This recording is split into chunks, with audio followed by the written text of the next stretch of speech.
I'd now like to welcome you to the second part of the evening, where we will reveal the winners of the 2015 Business and Finance Company of the Year and Business Person of the Year.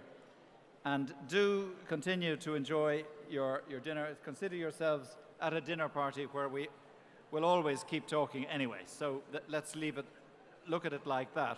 And to present these awards, I would like to invite Ian Hyland, President and Publisher of Business and Finance, back to the stage. And joining him, would you please welcome Sean Murphy, Managing Partner of KPMG, who are long-standing associate sponsors of the Business and Finance Award. I'd like to ask Sean to say a few words and to announce the winners of the Company of the Year and Business Person of the Year.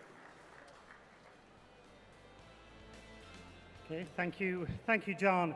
Good evening, distinguished guests, ladies and gentlemen. We in KPMG are proud to be long-term sponsors of the Business and Finance Awards.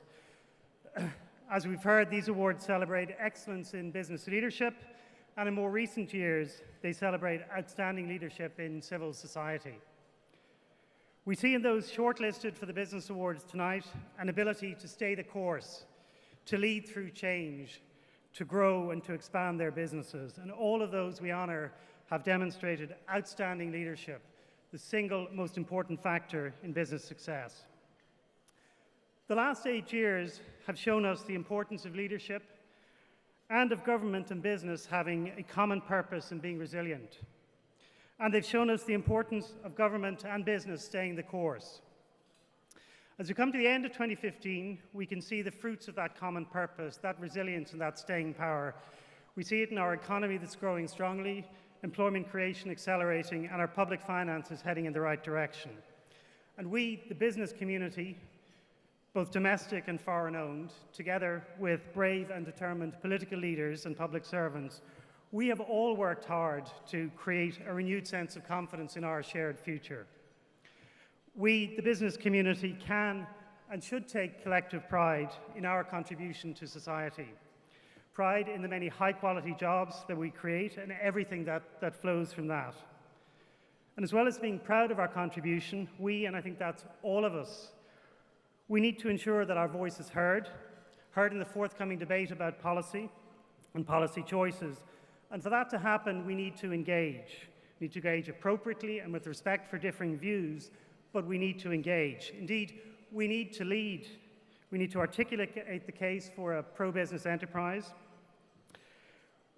We have an ever-changing political landscape, and in that context, we need to argue and continue to argue in favour of commerce, in favour of innovation, in favour of job creation, and in favour of fair reward for those who work hard and who take risks. And we need to work hard to have our voice heard. But without a pro-business approach in government, we'll undo our recovery. There is no question that there are many challenges facing business and society. But now is not the time for those who believe that you strengthen the weak by weakening the strong. It's not the time for those who want to tax everything that moves, regulate everything that keeps moving, and subsidize everything that stops moving. The economic policies implemented in recent years are working for our economy, and I think we as a business community have a responsibility to support the continuation and the enhancement of those policies. So, distinguished guests, ladies and gentlemen, I commend again all of these shortlisted business and their leaders tonight. To Ian Hyland, Louise Delhunty, and everyone at Business and Finance, well done and a great job.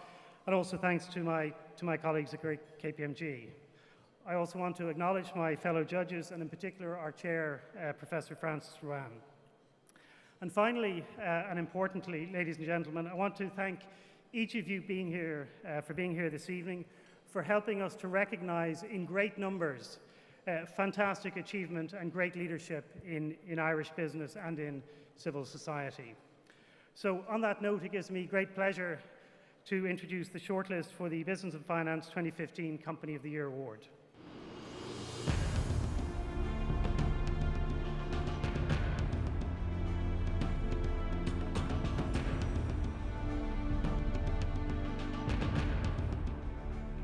DCC, ABP Group,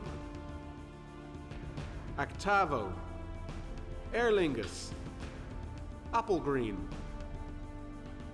Air, Glanbia plc, Greencore, Irish Distillers, Kerry, Malin, Paddy Power, Ryanair, Topaz.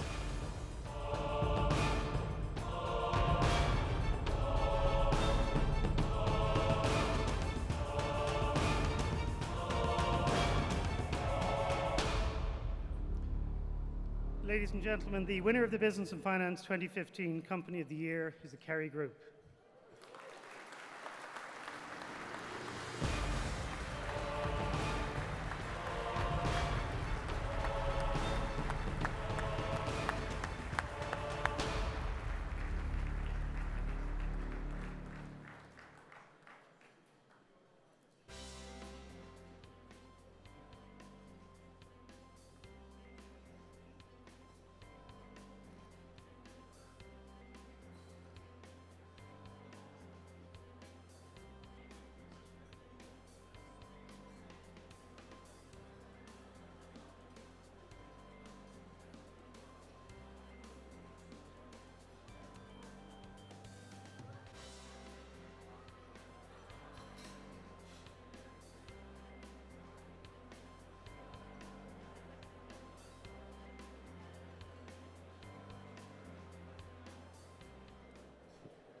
Thank you very much, ladies and gentlemen.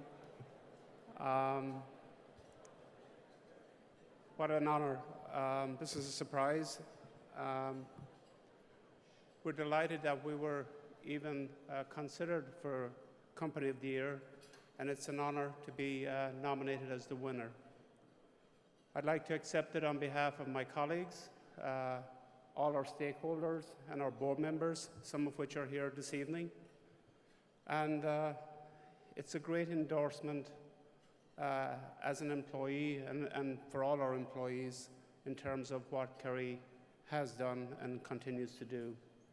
We've been on a journey for 30 years, both here at home as well as internationally, and a lot of learnings that we've coalesced and brought back to Ireland with the creation of our Global Technology and Innovation Centre here in Naas.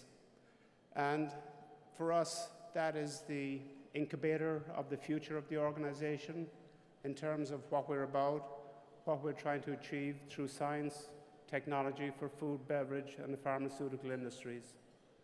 So on behalf of my colleagues throughout the world, all 24,000 of them, we're delighted to accept this, and I'd like to recognize their efforts and thank you here this evening for honoring Kerry. Thank you very much.